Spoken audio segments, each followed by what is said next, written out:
Comienza en Radio María La Espadaña, un programa dirigido por el Padre Arturo Díaz desde el Monasterio de la Encarnación en Ávila.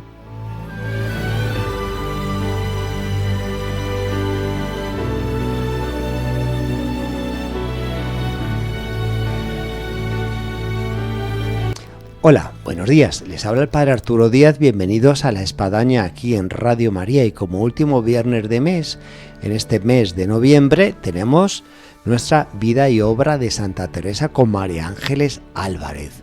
Así que una vez más nos subimos a esa carroza viajera, peregrina, andariega de Santa Teresa y hacia Alba de Tormes. Con ella, ahí nos encontramos. Bienvenidos a La Espadaña, que hoy comenzamos.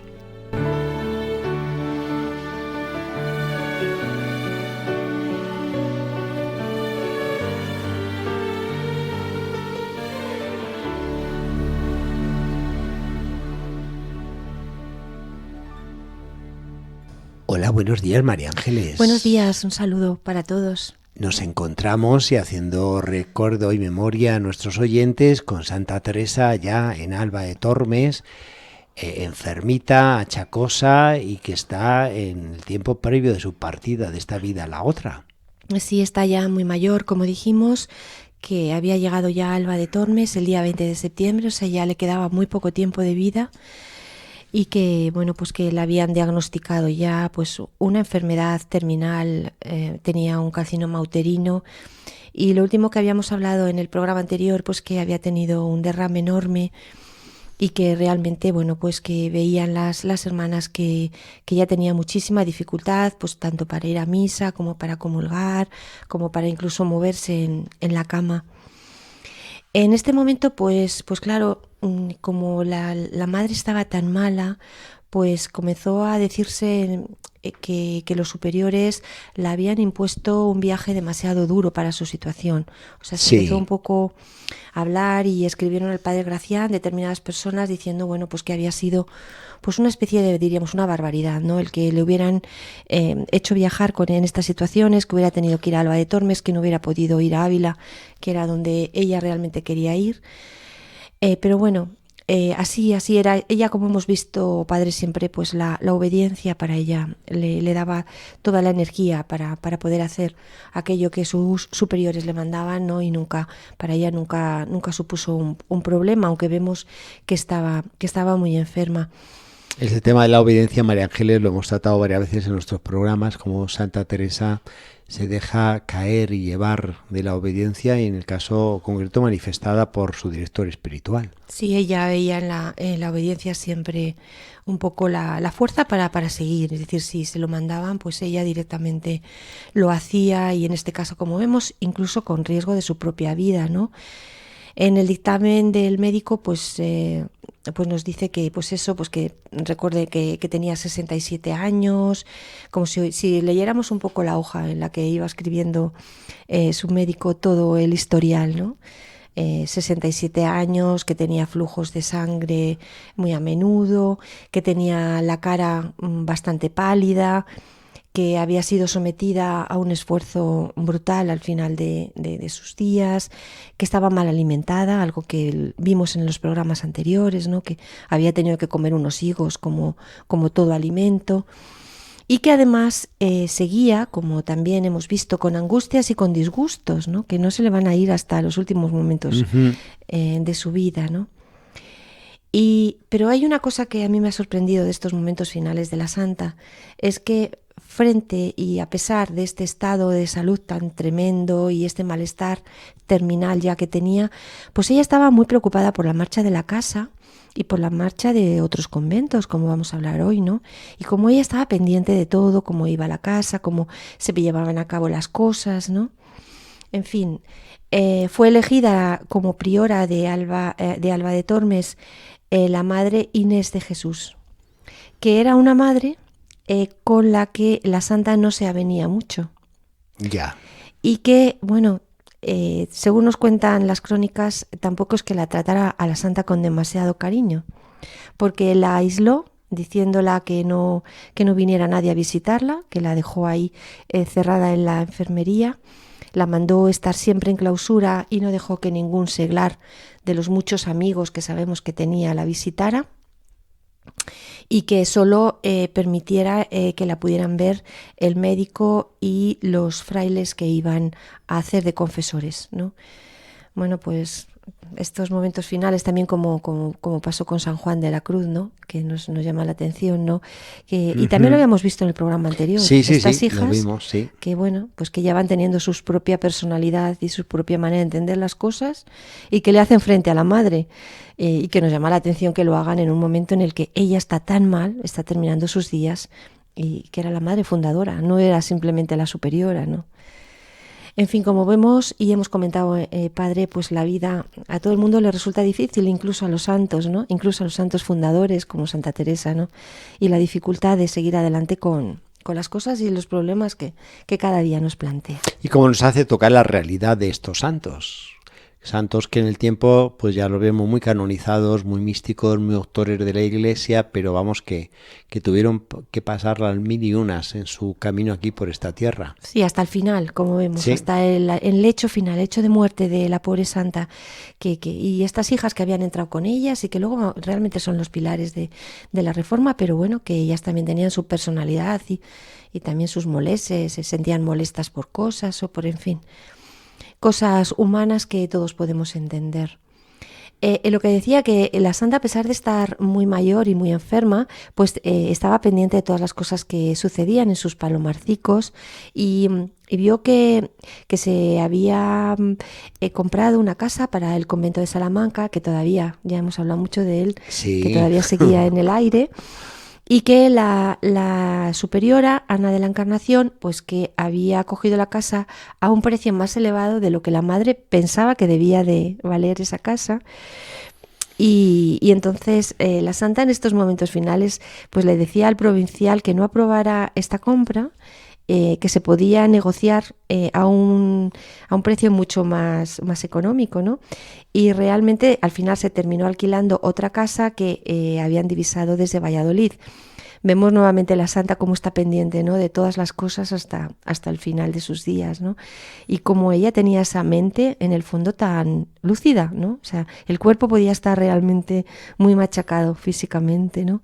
Pero la mente estaba perfecta como para saber que esa casa no podía valer lo que estaba pagando la madre Ana de la Encarnación. Esto me hace pensar, María Ángeles, que lo que has comentado de cómo puede ser que era, digamos así, maltratada Santa Teresa, siendo achacosa en un proceso que ya estaba más allá que acá, con su gente y sus hijas tan queridas y cercanas, ¿no? Pero también hace pensar a lo mejor que Santa Teresa tiene estos fogonazos en los que de repente dice, pues no está tan mal, ¿no? Porque se preocupa de la casa de Salamanca, de la comunidad de Valladolid, de lo otro, de más allá, que como que te hace pensar que, vamos, que no está para morirse. No, mentalmente no.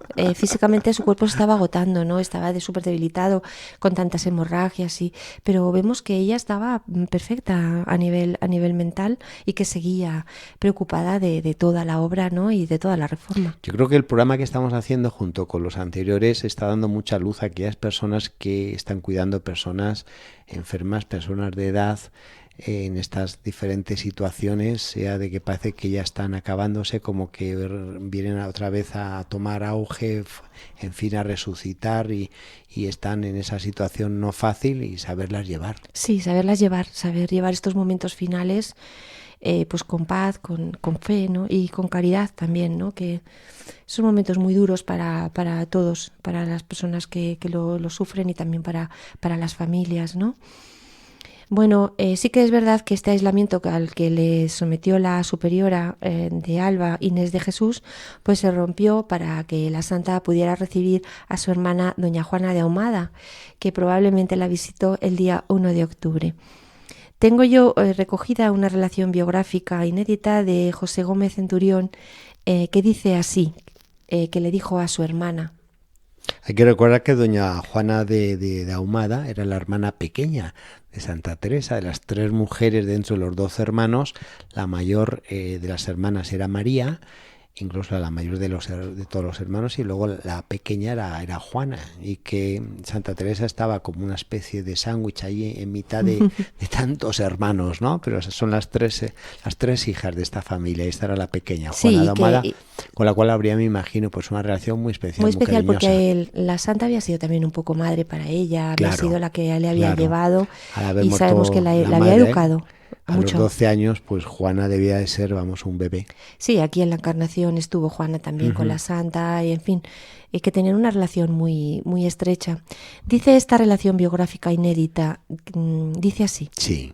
Tratando de cosas, dijo la santa: hermana, no tengáis pena. En estando yo un poco mejor, nos iremos todos a Ávila, que allá nos hemos de ir todos a enterrar en aquella mi casa de San José.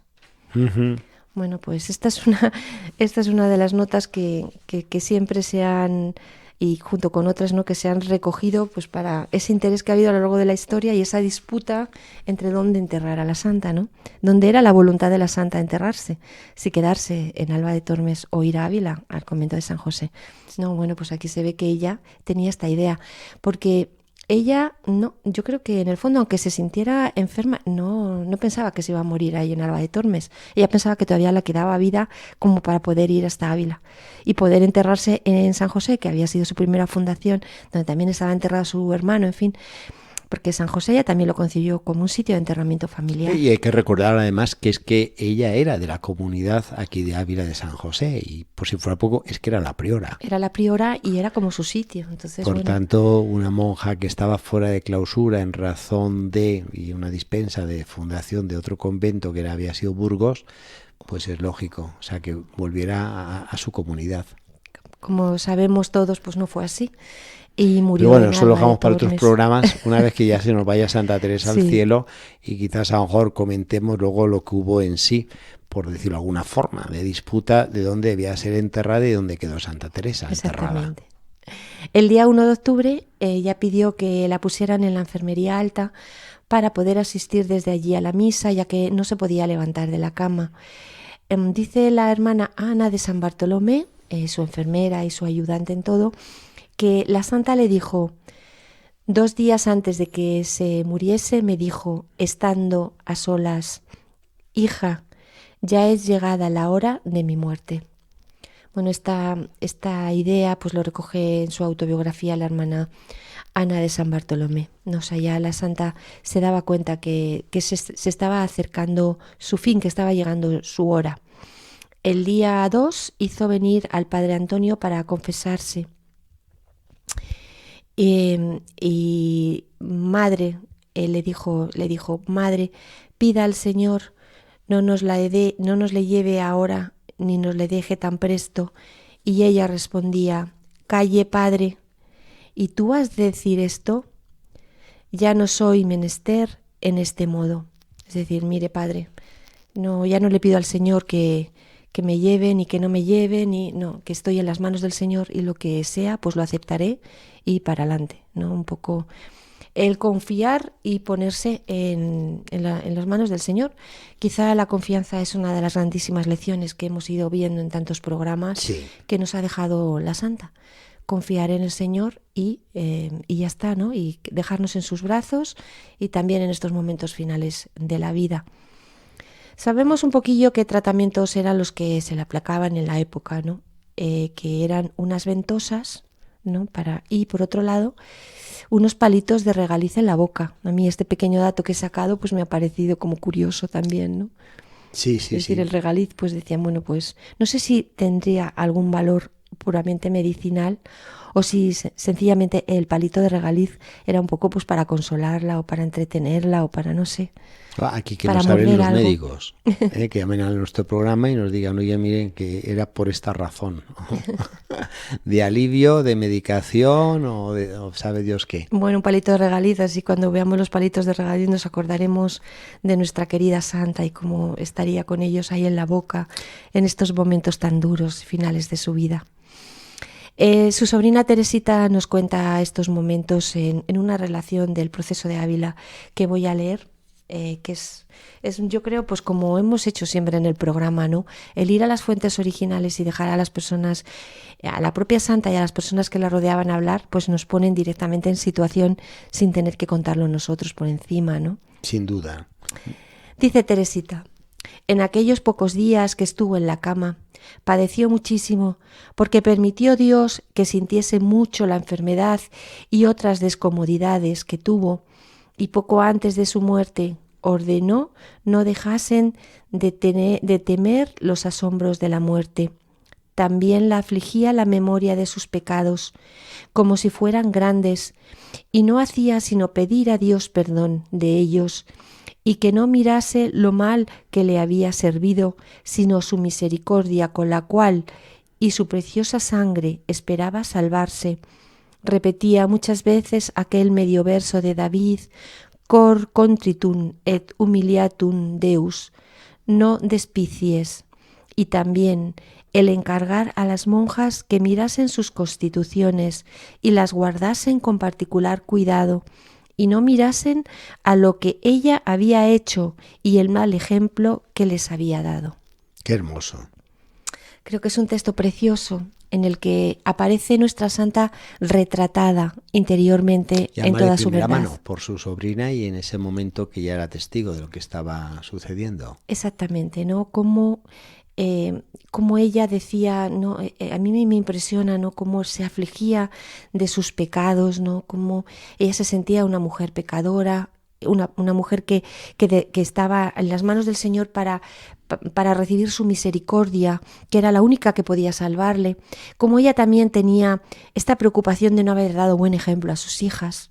Y entonces, cómo podía ella haber afectado con algunas de sus actuaciones, con su manera de ser, con algunas cosas, lo que ella les había dicho, es decir, entre lo que yo os he dicho en mis escritos y a lo mejor lo que me habéis visto a mí, pues hay un abismo. Hijas, si os pido perdón, si en algún momento, y le pido perdón al Señor, si en algún momento me he desviado de lo que yo misma he dicho, de lo que yo misma he sentido, ¿no?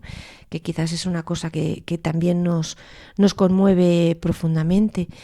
Y cómo ella, ella estaba siempre en las manos del Señor, en su misericordia, ¿no? Y cómo esperaba salvarse con su preciosa sangre, ¿no?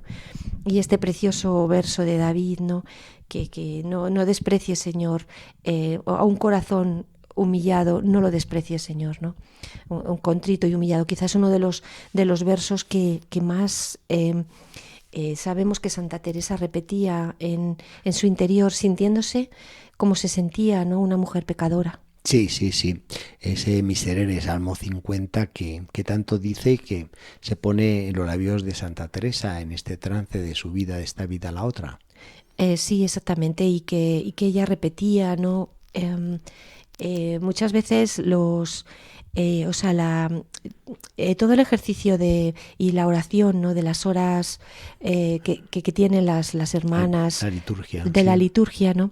Pues al final lo que hace es como dar al interior en estos momentos de dureza, como si dijéramos unas palabras en las que uno se siente identificado profundamente, como decir, bueno, en estas palabras realmente que toda mi vida he estado rezando, he estado recitando, ahora de verdad las digo de corazón, porque me estoy muriendo.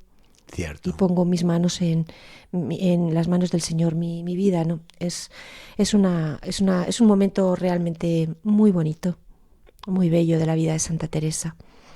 Sabemos que otra persona que la visitó fue la vieja duquesa de Alba, que la visitó en su celda varias veces. Y bueno, hay un gesto de la santa que a mí también me ha parecido como muy tierno y como muy bonito de ella, ¿no? Como la estaban dando muchas medicinas que olían fatal, y ella era consciente de lo mal que olía, la daba pena y la daba vergüenza que entrara una señora tan elegante a oler semejante medicina, ¿no? Entonces les dijo a las hermanas que por favor echaran un poquito de perfume de espliego y antes de que entrara la duquesa. Entonces antes de que entrara echaron el perfume, y cuando la duquesa entró pues sonrió, ¿no? Y le dijo, bueno, pero madre, ¿cómo es usted así? Dijo, no tenga pena, madre, que antes huele como si hubieran rociado con agua de ángeles. Como diciendo, pero madre, por favor, ¿cómo es usted así, no? Pero vemos cómo la santa no sé, siempre miraba por sus amigos, por hacerles la vida más agradable, ¿no? Incluso en estos momentos, ¿no? Sí, hasta estos detalles. Decir, no, es que huele fatal aquí, pobrecilla, ¿cómo va a entrar, no? Echar un poquito de agua de romero. Y cuentan las crónicas que entre las conversaciones que tuvieron la madre y la duquesa, pues le preguntó varias veces si quería a su marido. Le preguntó la santa, ¿quieres a tu marido, hija? Y la duquesa dijo, sí, madre, le quiero. Y otra vez le volvió a preguntar, ¿quieres mucho, verdad, a tu marido? Luego se interpretó como un anuncio de la muerte del duque, porque el duque moría 2 meses después en Portugal. Y por tanto, bueno, pues que realmente era algo así, ¿no? Que la santa ya podía haber previsto esta muerte. Nos cuentan las crónicas que en este momento, pues, que empezó a decir con gran sentimiento los versos del Miserere, ¿no? Misericordia, Dios mío, por tu bondad, por tu inmensa compasión, borra mi culpa, ¿no? Lava del todo mi delito, limpia mi pecado. Es decir, que empezó a decirlo, a recitarlo, pues yo reconozco mi culpa, tengo siempre presente mi pecado, contra ti solo pequé, cometí la maldad que aborreces. Es decir, como estamos diciendo, ¿no? Esta preocupación de estar envuelta en pecado, ¿no? Y de que necesitaba, pues, que el Señor le perdonara, ¿no? Nos cuentan que fue el día 3 de octubre cuando pidió el viático. Y aunque las monjas pues decían que no, madre, no lo necesita, o hablaban entre ellas que no lo necesitaba porque le veían el semblante como muy plácido, pero ella ya lo pidió, ¿no?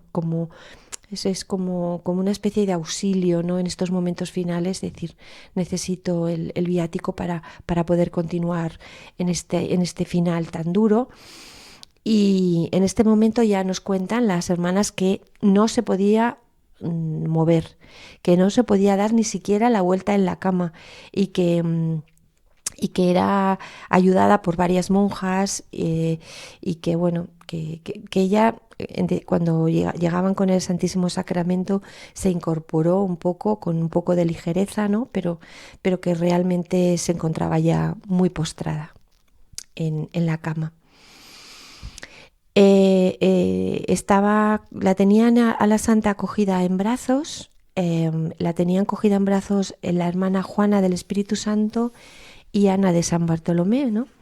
Y entonces pues nos cuenta la hermana María de San Francisco en el proceso de Merina lo que dijo la santa, que lo he recogido yo para leérselo a todos ustedes. Decía la santa: Señor mío y esposo mío, ya es llegada la hora tan deseada y tiempo es que nos veamos. Amado mío y mi Señor, ya es tiempo de caminar. Vamos muy de enhorabuena.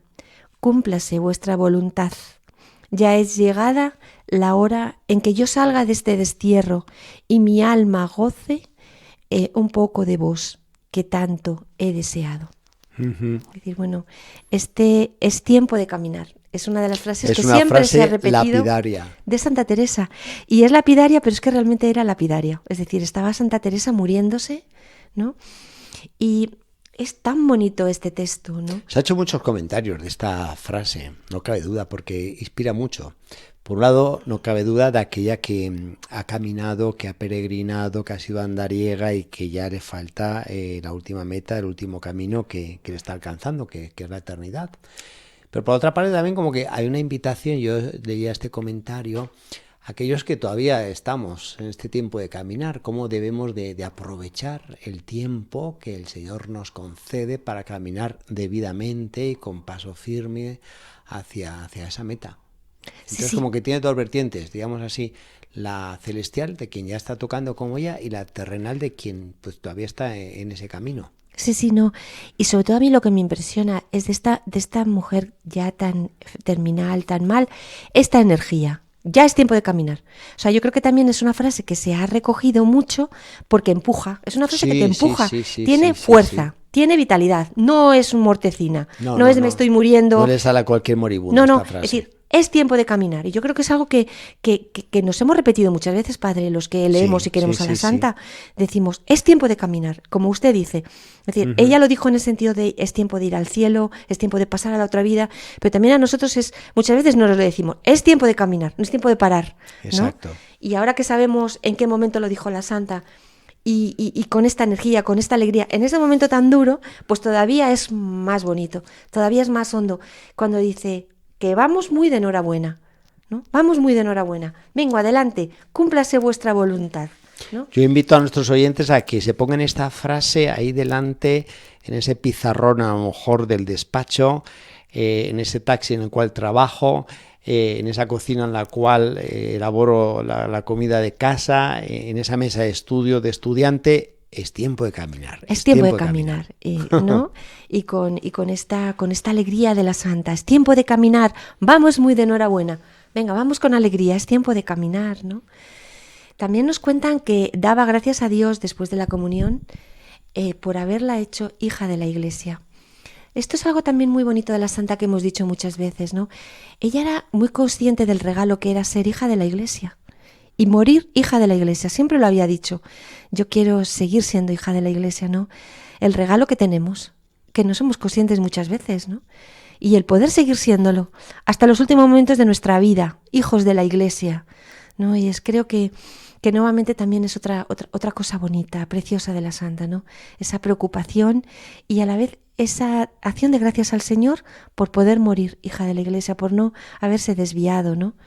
Cuando tenemos en la vida tantos problemas. Sí, es otra de las grandes frases que se coloca en la boca de Santa Teresa en ese último trance, momento de su vida, y que también se ha interpretado muchísimo esta frase, o sea, dice mucho, pensemos los tiempos turbulentos que le tocó a la santa vivir, en lo que supuso el cisma, la separación con los protestantes, lo que ella sufrió todo eso, lo que ella alentó a lo que suponía el Concilio de Trento y, en fin, tanta cosa. Claro, y a nivel personal, el no haberse desviado, el seguir por el camino de la fe, el no haberse despistado, ¿no? O no haberse salido de la vida de la fe, ¿no?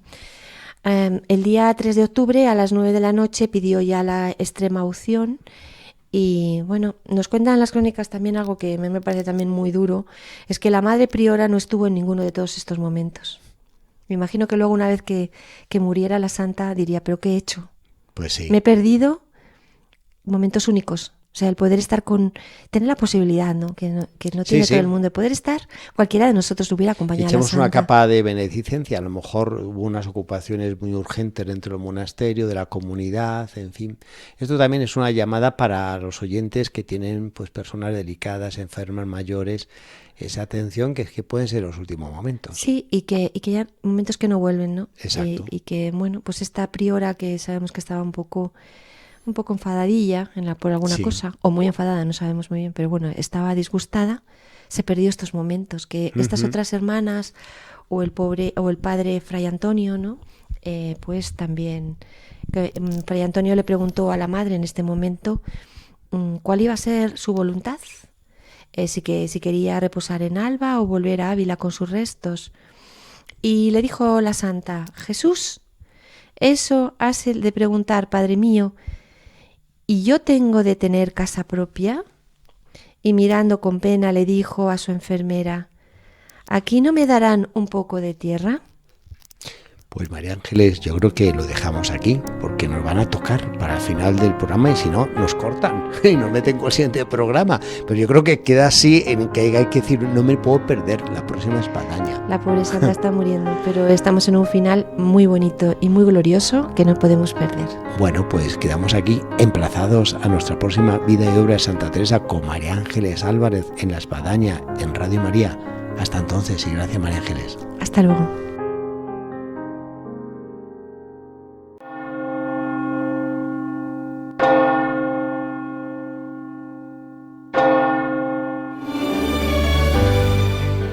Han escuchado en Radio María La Espadaña, un programa que dirige el padre Arturo Díaz desde el Monasterio de la Encarnación en Ávila.